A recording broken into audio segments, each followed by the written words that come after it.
Halo, channel Desma. Baik, pada hari ini kita mencoba membahas tentang desa.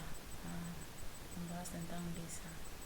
Yang mana pada pembahasan tentang desa kita akan melihat tentang potensi desa.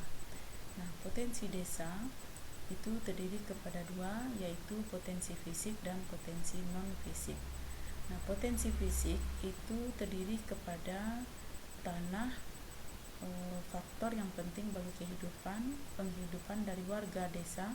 Kemudian air digunakan untuk memenuhi kehidupan sehari-hari. Kemudian manusia adalah diartikan sebagai tenaga kerja.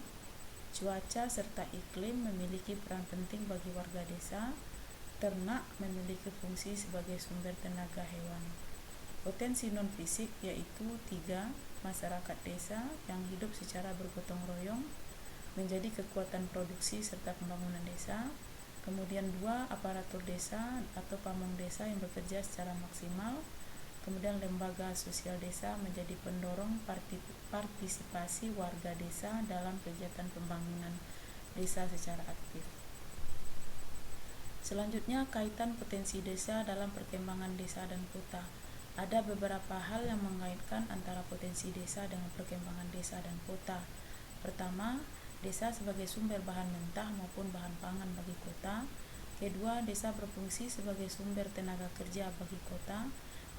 Yang ketiga, desa sebagai mitra pembangunan bagi kota. Selanjutnya, klasifikasi desa. 1, berdasarkan perkembangannya. Terdiri kepada 3 desa, yaitu desa swadaya, desa swakarya, dan desa swasembada. Kemudian selanjutnya yang kedua berdasarkan aktivitas penduduknya, yaitu desa agraris, desa industri, dan desa nelayan.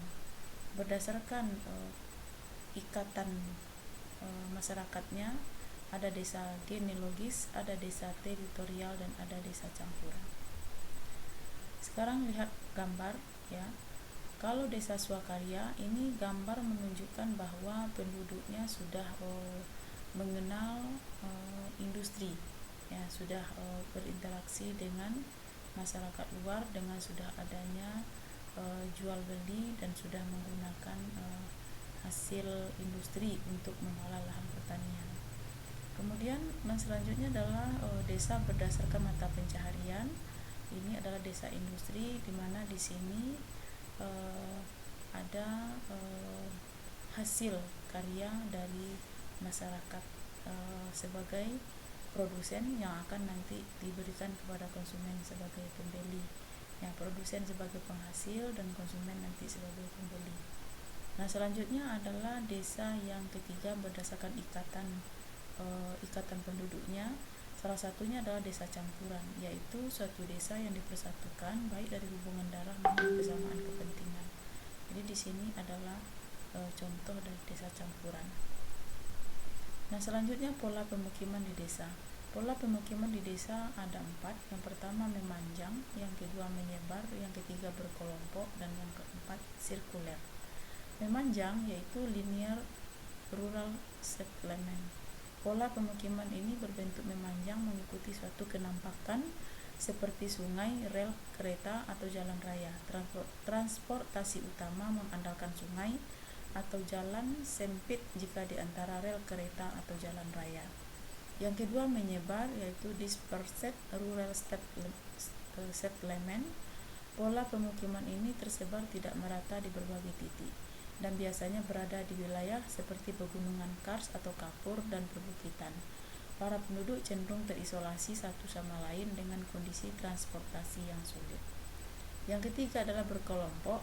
Pola pemukiman desa ini cenderung berkelompok di mana sejumlah keluarga tinggal berdekatan satu sama lain dengan area di sekitarnya berupa lahan pertanian.